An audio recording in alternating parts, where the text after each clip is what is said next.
들었소? 최대감대 큰며느리가 땅 열맞이기를 통째로 물려받았다지 뭐요? 동네 아낙네들의 수군거림이 봄바람을 타고 마을 골목골목을 돌았습니다.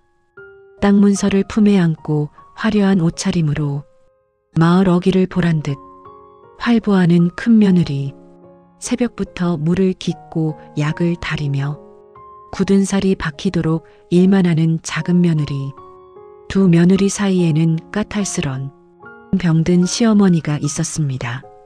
봄바람을 타고 전해오는 아낙네들의 수군거림에 시어머니는 어둠 속에서 무언가를 조용히 꺼내 들었습니다.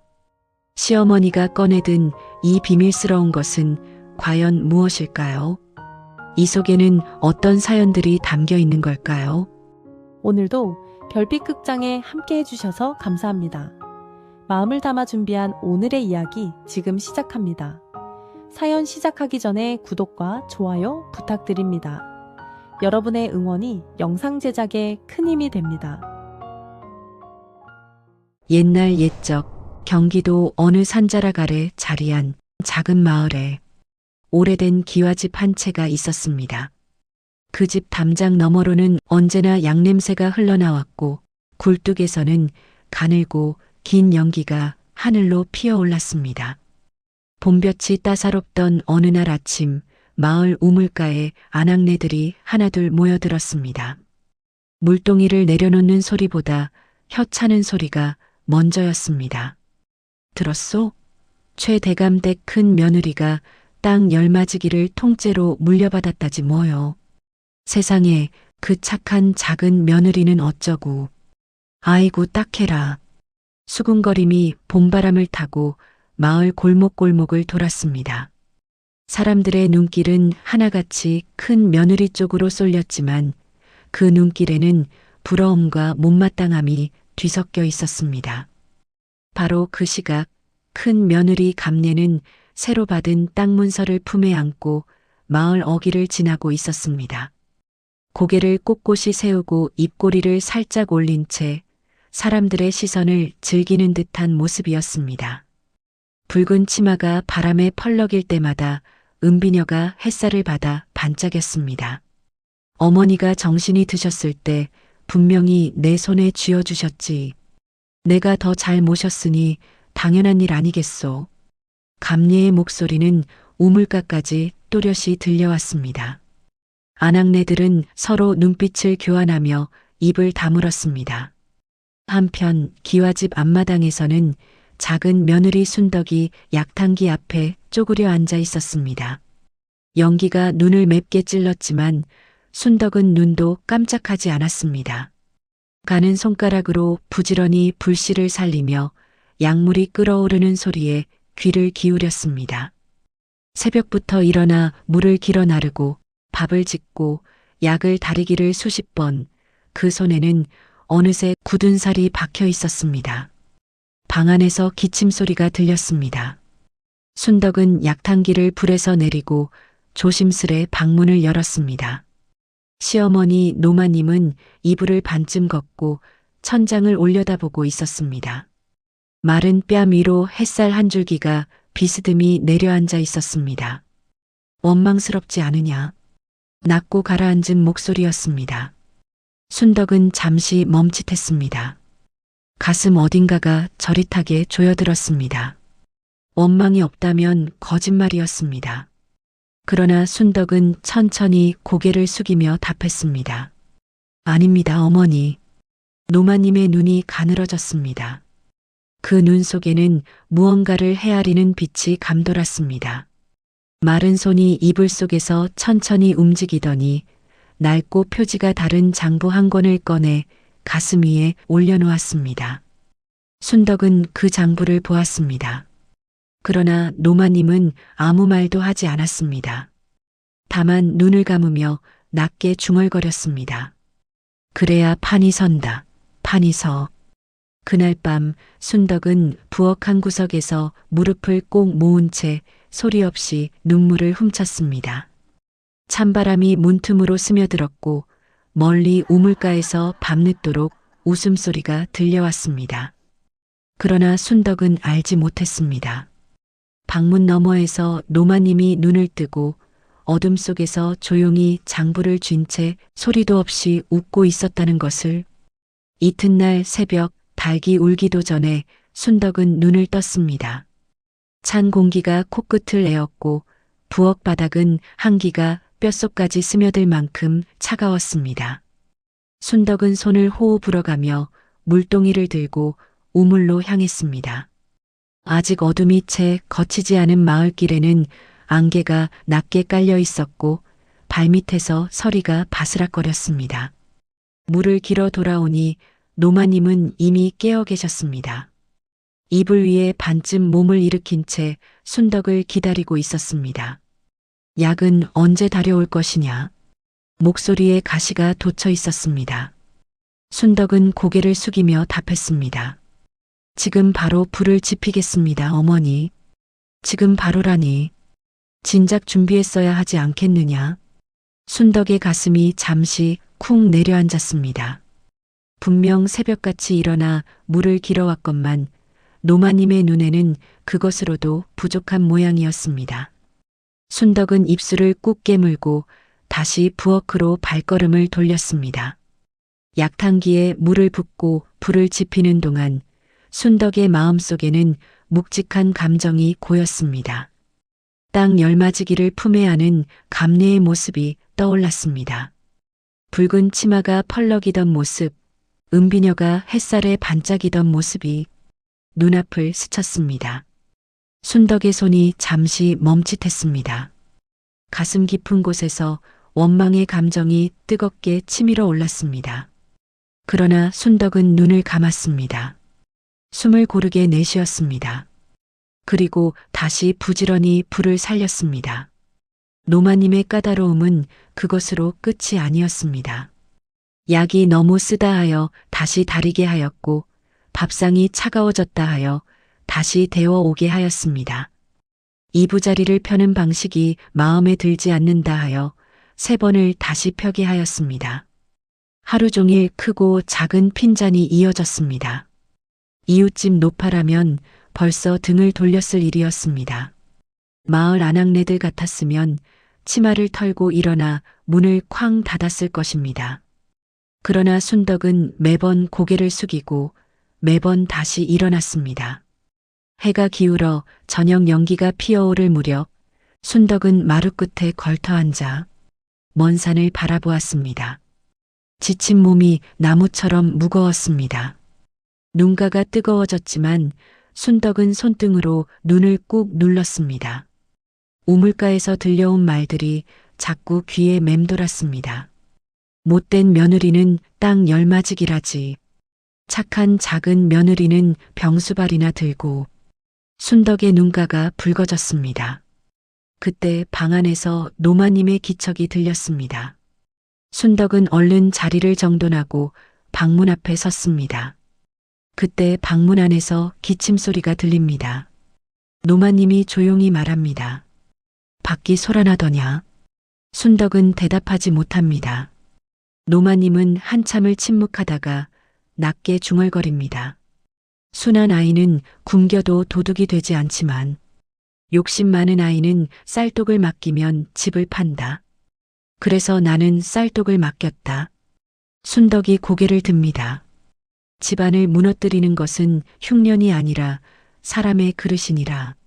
그게 무슨 말인지 정확히 알지 못했지만 그러나 순덕은 그날 이후 시어머님의 눈을 다르게 보게 됩니다. 그리고 마음의 서운함은 버리게 됩니다. 얼마 후 김장을 맞이할 배추가 들어옵니다. 노마님은 아무 말이 없었습니다. 다만 낡은 장부를 무릎 위에 펼쳐놓고 붓을 천천히 놀리고 있었습니다. 촛불이 흔들릴 때마다 노마님의 그림자가 벽에 크게 일렁였습니다. 순덕은 감히 들여다보지 못했습니다. 그러나 노마님의 붓이 멈추던 그 순간 낮고 고요한 목소리가 흘러나왔습니다. 흔들렸으나 무너지지 않았구나. 그것이 전부였습니다. 칭찬도 위로도 아니었습니다. 그러나 순덕의 가슴 속에서는 무언가가 조용히 자리를 잡는 느낌이 들었습니다. 마치 뿌리가 한치 더 땅속으로 내려가는 것 같은 느낌이었습니다. 밤이 깊어지자 마을은 고요해졌습니다. 노마님은 장부를 덮고 눈을 감았습니다. 그 얼굴에는 아주 작고 희미한 그러나 분명한 무언가가 깃들어 있었습니다. 가을거지가 끝나고 들판이 허옇게 비어가던 어느 아침이었습니다. 노마님은 여느 때와 달리 순덕을 방 안으로 불러들였습니다. 양 냄새 대신 낡은 종이 냄새가 방 안에 가득했습니다. 노마님은 이불을 걷고 반듯하게 앉아 있었습니다. 병든 사람의 모습이라기보다는 무언가를 오래 기다려온 사람의 모습이었습니다. 장에 나가 배추를 사오너라. 최대한 많이. 순덕은 눈을 깜짝했습니다. 배추라면 지금 마을 어디서든 흔하게 구할 수 있는 것이었습니다. 김장철이 멀지 않았으니 오히려 값이 낮을 때였습니다. 순덕은 조심스레 여쭈었습니다. 어머니, 배추는 지금 창고에도 넉넉하옵니다. 더 사드리면 썩지 않겠사옵니까? 노마님은 대답 대신 창밖을 가리켰습니다. 먼 산 능선 위로 구름이 묵직하게 내려앉아 있었습니다. 서쪽 하늘이 누렇게 물들어 있었고 바람이 방향을 잃은 듯 이리저리 흔들렸습니다. 저 구름을 보거라. 사흘 안에 비가 온다. 그것도 보통 비가 아니야. 순덕은 하늘을 올려다보았습니다. 그러나 순덕의 눈에는 그저 흐린 가을 하늘일 뿐이었습니다. 반신반의하면서도 순덕은 노마님의 말대로 장으로 나가 배추를 한 짐 가득 사들였습니다. 장꾼들이 킬킬 웃었습니다. 배추가 남아도는 판에 저리 사들이니 어리석다는 눈빛이었습니다. 그런데 이틀 후였습니다. 하늘이 갑자기 어두워지더니 억수 같은 비가 쏟아졌습니다. 하루가 지나도 이틀이 지나도 비는 그칠 줄을 몰랐습니다. 장마가 끝난 줄 알았던 마을 사람들은 당황했습니다. 들판의 배추밭이 물에 잠겼습니다. 수확을 앞두고 있던 배추들이 뿌리째 썩어 나갔습니다. 사흘이 지나자 장터에서 배추값이 2배로 뛰었습니다. 나흘째 되던 날에는 3배가 되었습니다. 김장을 앞두고 배추를 구하지 못한 아낙네들이 발을 동동 굴렀습니다. 순덕은 창고 문을 열어놓았습니다. 노마님의 말대로 배추를 내다 팔았습니다. 한 짐 사들이는 데 썼던 돈이 2짐 값이 되어 돌아왔습니다. 순덕의 손이 떨렸습니다. 돈을 세는 손이 아니라 무언가 커다란 것을 처음 만진 사람의 손처럼 떨렸습니다. 그날 저녁 노마님은 순덕을 다시 불렀습니다. 촛불 하나가 2 사람 사이를 밝혔습니다. 세상은 눈으로만 보는 게 아니다. 노마님의 목소리는 낮고 단단했습니다. 하늘을 읽고 바람을 읽고 사람들이 무엇을 필요로 하는지를 읽어야 한다. 값이 쌀 때 사들이고 귀해질 때 내놓는 것. 그것이 장사의 첫걸음이니라. 순덕은 무릎을 모으고 노마님의 말을 하나도 놓치지 않으려 귀를 기울였습니다. 그 눈빛이 달라져 있었습니다. 아침에 약탕기 앞에 쪼그려 앉던 눈빛이 아니었습니다. 무언가를 향해 열리기 시작한 눈빛이었습니다. 노마님은 장부를 펼쳤습니다. 붓을 들어 무언가를 적었습니다. 그리고 조용히 말했습니다. 내일부터는 물가를 읽는 법을 가르치겠다. 바람이 창호지를 가볍게 흔들었습니다. 순덕은 고개를 깊이 숙였습니다. 가슴속에서 작은 불씨 하나가 조용히 타오르기 시작했습니다. 땅 열맞이기를 손에 넣은 뒤로 감내의 걸음걸이는 한층 더 당당해졌습니다. 우물가를 지날 때면 치마를 살짝 들어 올리며 아낙네들 사이를 유유히 가로질렀고 장터에 나갈 때면 반드시 새 비단 저고리를 차려입었습니다. 마을 사람들이 수군거려도 감리의 귀에는 들리지 않는 듯 했습니다. 땅이 있으면 그만이지. 소작인들이 알아서 농사를 짓고 해마다 곡식이 들어오는데 무슨 걱정이 있겠소? 감내는 사랑채에서 바느질하는 틈틈이 이런 말을 입에 달고 살았습니다. 그러나 실상은 달랐습니다. 소작인들과 크고 작은 다툼이 끊이지 않았습니다. 감내는 소작료를 높이려 했고 소작인들은 하나둘 불만을 품기 시작했습니다. 가을 거지 때마다 실랑이가 벌어졌고 서로 얼굴을 붉히는 일이 잦아졌습니다. 그러던 어느 날 마을에 소문이 돌았습니다. 고을 원님이 수리공사를 명하여 마을 위쪽 물길을 새로 낸다는 것이었습니다. 감내는 그 소식을 듣고도 대수롭지 않게 넘겼습니다. 물길이 바뀌면 또 어떻겠소? 땅이 있는데. 남편이 조심스레 한마디를 건넸습니다. 물길이 바뀌면 우리 논에 물이 제대로 들어오지 않을 수도 있소. 한번 알아보는 것이 어떻겠소? 쓸데없는 걱정이요. 그런 일에 신경 쓸 겨를이 어디 있소? 감내는 손을 내저으며 바느질로 눈을 돌렸습니다. 남편은 더 이상 말을 잇지 못했습니다. 이듬해 봄 모내기철이 되었습니다. 그런데 물길 공사가 마무리되면서 감내집 논으로 흘러들던 물줄기가 옆 마을 쪽으로 방향을 틀었습니다. 감내의 논은 물이 귀해졌습니다. 모내기를 제때 마치지 못한 논이 절반이 넘었습니다. 설상가상으로 그의 여름은 유독 가물었습니다. 하늘이 작정이라도 한 듯 빗줄기를 아꼈습니다. 논바닥이 거북등처럼 갈라졌고 벼 포기들이 누렇게 시들었습니다. 가을이 되어 수확을 해보니 평년의 반도 채 되지 않았습니다. 감리의 얼굴에서 여유로운 표정이 사라지기 시작했습니다. 소작인들에게 받아야 할 곡식도 줄었고 집 안살림에 쓸 은자가 바닥을 드러냈습니다. 감내는 장롱 깊숙이 넣어두었던 은자 꾸러미를 꺼내 하나씩 풀기 시작했습니다. 꾸러미가 가벼워질수록 감내의 손이 잦아들었습니다. 우물가에서 감내의 발길이 뜸해졌습니다. 새 비단 저고리 대신 낡은 무명 저고리 차림으로 나타나는 날이 늘었습니다. 아낙네들은 못 본 척하면서도 눈빛을 교환했습니다. 아무도 소리내어 말하지 않았습니다. 그러나 모두가 느끼고 있었습니다. 큰 집에 단단해 보이던 무언가가 서서히 금이 가고 있다는 것을. 마치 겉은 멀쩡해 보여도 속이 비어가는 가을 호박처럼 감내의 집은 조용히 기울기 시작하고 있었습니다. 겨울이 깊어지던 어느 밤이었습니다.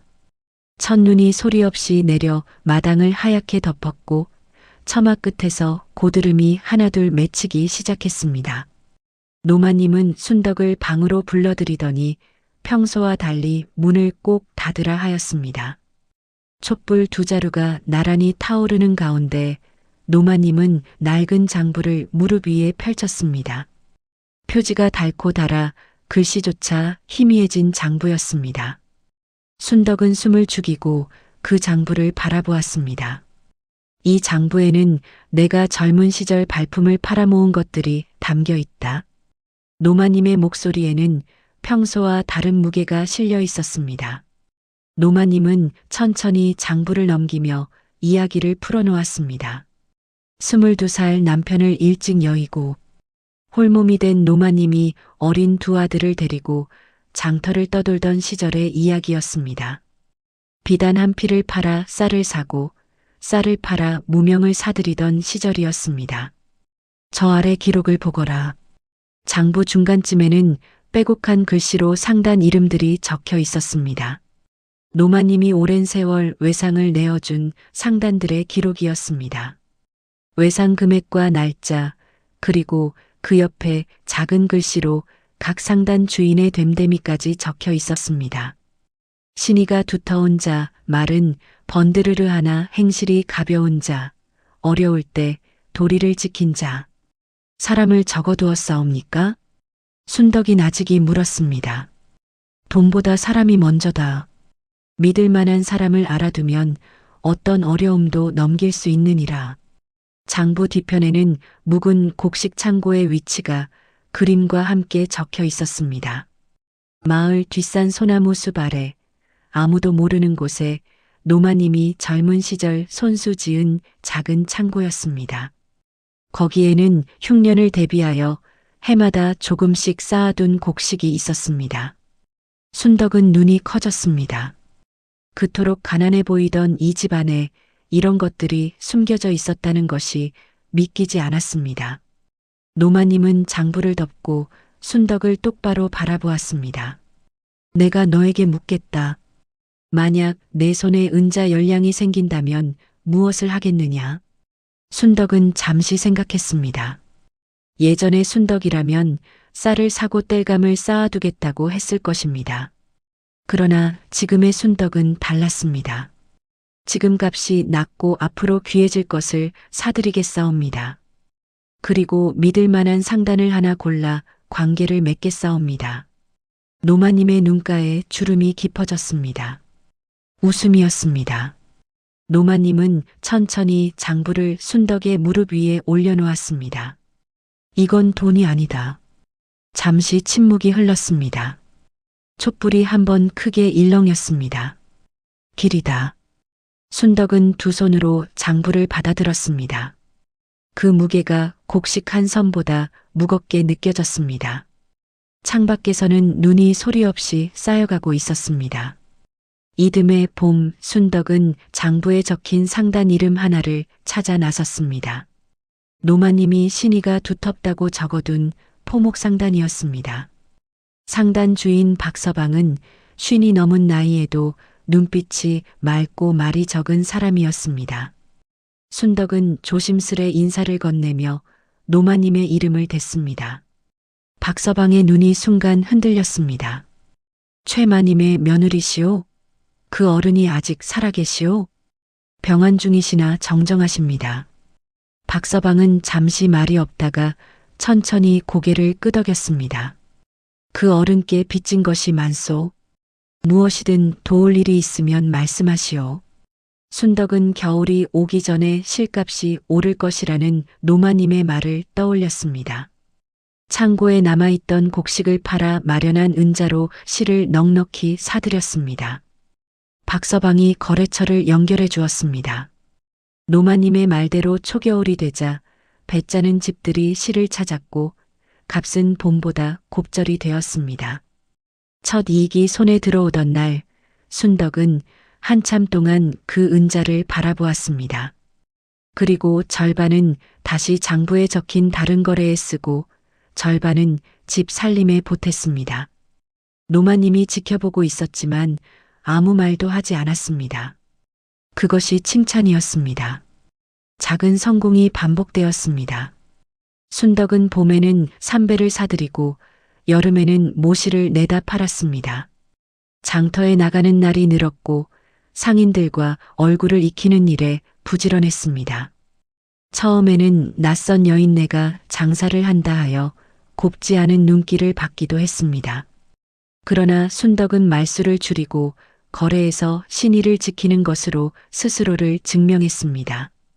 반년이 지나자 장터에서 순덕을 알아보는 상인이 셋이 되었고 한 해가 지나자 10이 넘었습니다.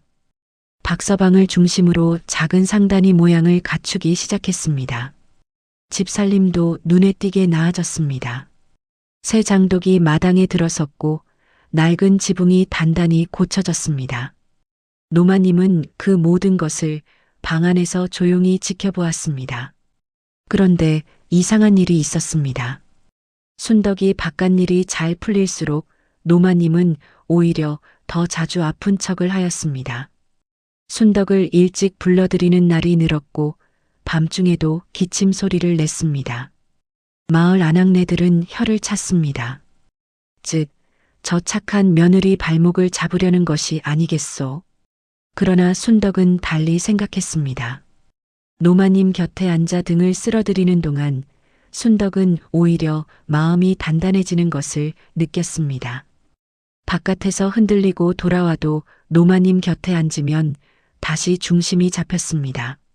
노마님이 일부러 순덕을 붙들어 두는 것은 발목을 잡으려는 것이 아니라 뿌리를 잊지 말라는 뜻임을 순덕은 어렴풋이 알고 있었습니다.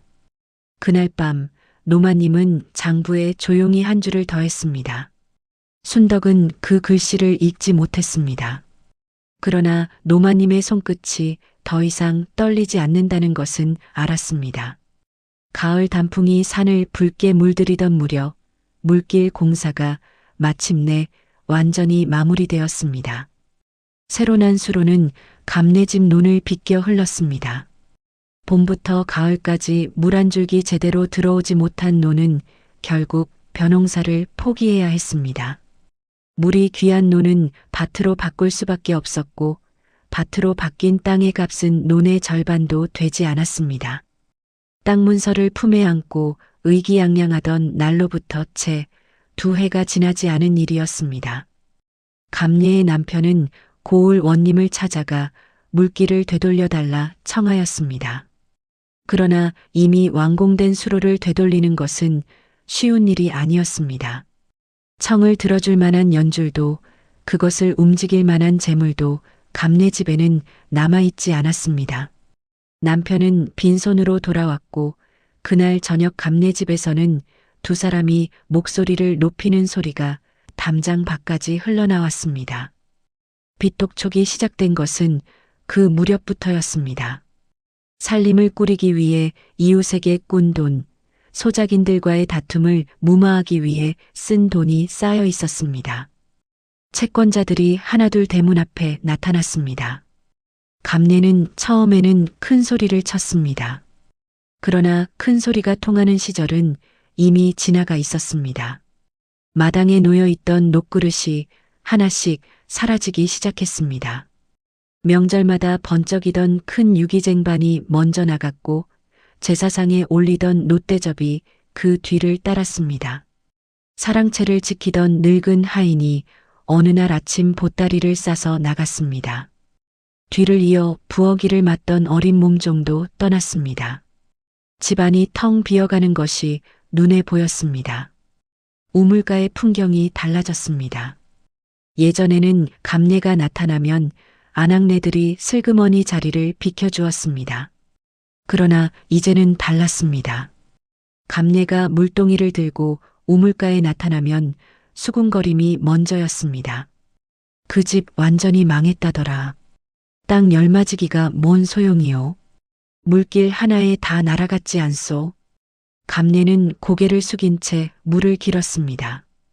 예전의 붉은 치마 대신 빛바랜 무명 치마였습니다. 은비녀도 어느새 사라지고 없었습니다. 물동이를 이고 돌아서는 감내의 어깨가 예전보다 훨씬 좁아 보였습니다.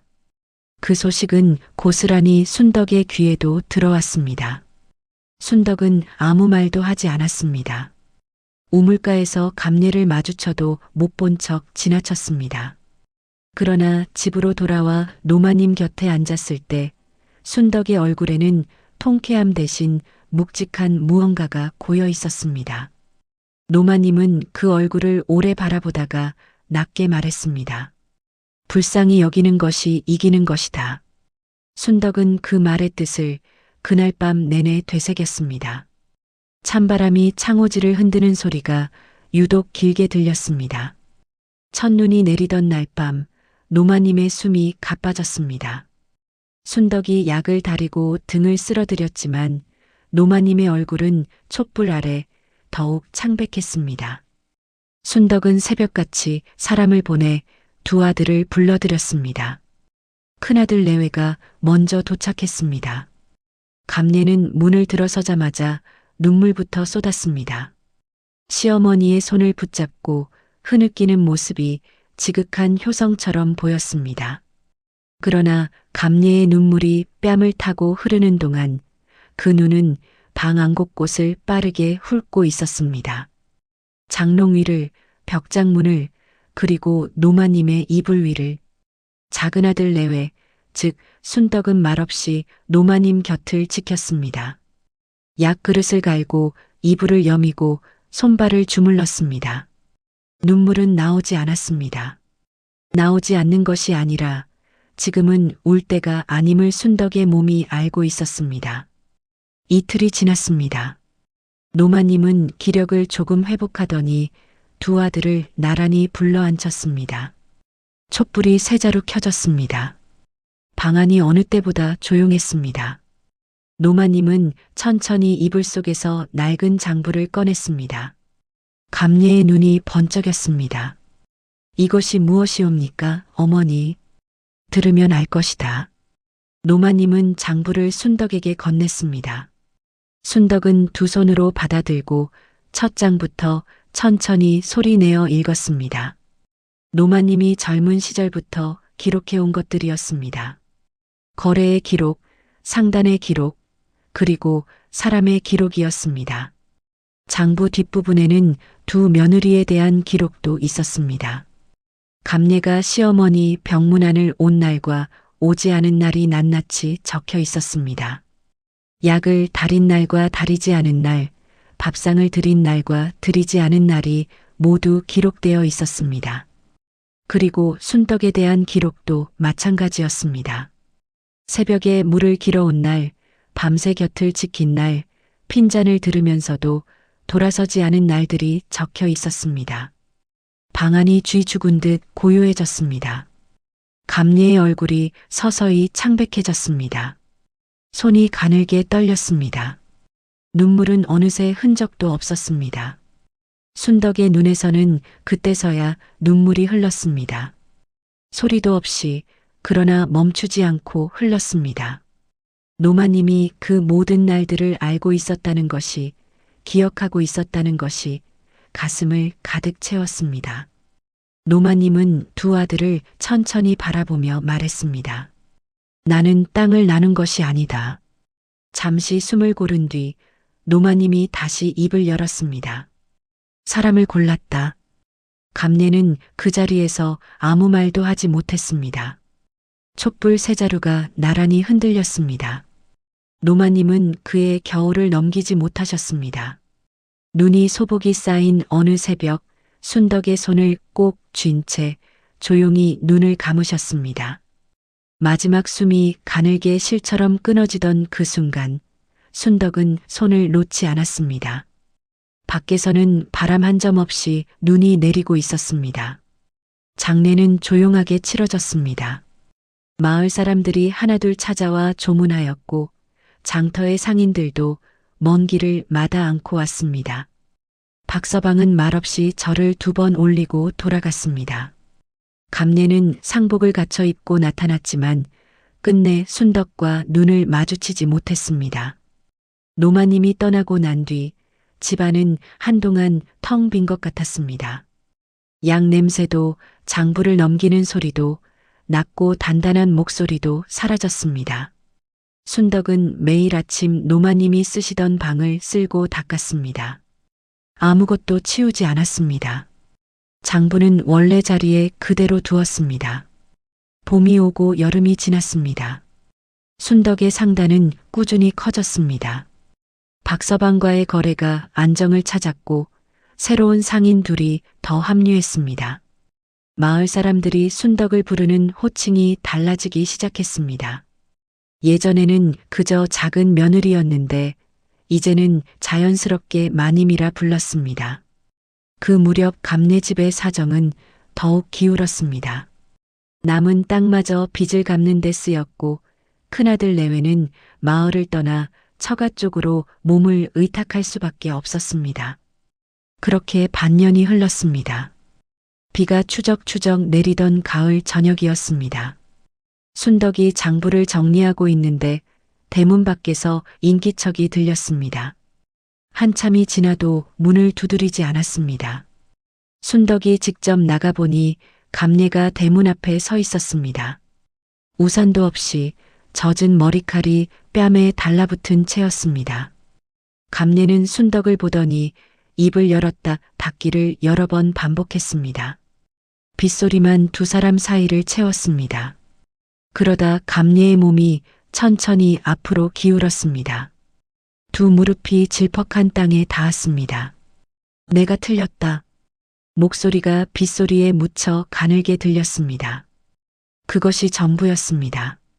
변명도 설명도 없었습니다. 순덕은 잠시 감례를 바라보았습니다. 가슴속에서 무언가가 지나갔습니다. 오래된 감정들이 조용히 물러나는 느낌이었습니다.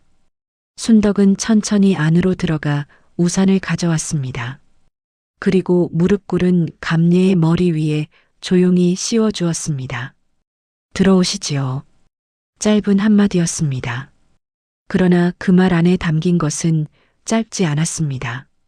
마침 우물가를 지나던 아낙네 둘이 그 장면을 보았습니다. 두 사람은 한동안 말을 잊은 채 서 있었습니다. 빗속에서 우산 하나가 두 사람을 덮고 있었습니다. 이듬해 봄 순덕의 상단은 마을 경계를 넘어섰습니다. 인근 고을까지 이름이 알려졌고 장터에서 순덕의 상단 깃발을 알아보는 상인들이 부쩍 늘었습니다. 박서방은 이제 순덕을 마님이라 부르는 것을 조금도 어색해하지 않았습니다. 오히려 처음 만나는 상인들에게 이렇게 소개하였습니다. 이분은 사람을 읽고 하늘을 읽는 분이요. 함부로 대하지 마시오. 감내는 그 겨울을 순덕의 집에서 지냈습니다. 처음에는 부엌 한 귀퉁이에 조용히 앉아 있는 것이 전부였습니다. 순덕은 감내에게 아무것도 요구하지 않았습니다. 다만 밥상을 함께 받고 저녁이면 같은 불빛 아래 앉았습니다. 봄이 되자 감내가 먼저 부엌 일을 맡겠다고 나섰습니다. 그 뒤로 감내의 남편도 상단 짐꾼으로 일을 시작했습니다.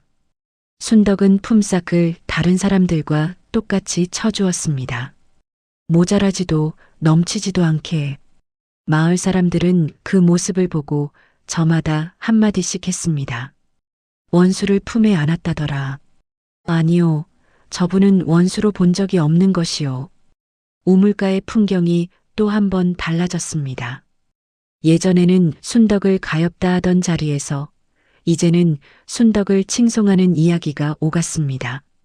물동이가 덜컹거리는 소리보다 감탄하는 소리가 먼저였습니다. 어느 날 저녁 순덕은 노마님의 방에 들어가 장부를 펼쳤습니다. 마지막 장이었습니다.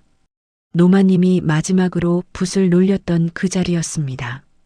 글씨가 가늘고 떨렸지만 또렷했습니다. 순덕은 그 글씨를 손끝으로 천천히 짚었습니다. 촛불이 흔들렸습니다. 그 순간 노마님의 목소리가 귓가에 들려오는 것 같았습니다. 살아계실 때와 꼭 같은 낮고 단단한 목소리였습니다. 보이는 것을 쫓으면 잃고 보이지 않는 것을 지키면 얻는다. 순덕은 장부를 덮었습니다. 그리고 조용히 일어나 창문을 열었습니다. 봄바람이 방 안으로 들어왔습니다. 마당에는 살구꽃이 한창이었습니다. 하얀 꽃잎이 바람에 날려 마당을 가득 채웠습니다. 노마님이 젊은 시절 손수 심었다는 그 살구나무였습니다. 복은 돌고 돕니다. 높은 곳에 있던 것이 낮아지고 낮은 곳에 있던 것이 높아지는 것이 세상의 이치입니다. 그러나 그 이치는 저절로 이루어지는 것이 아닙니다.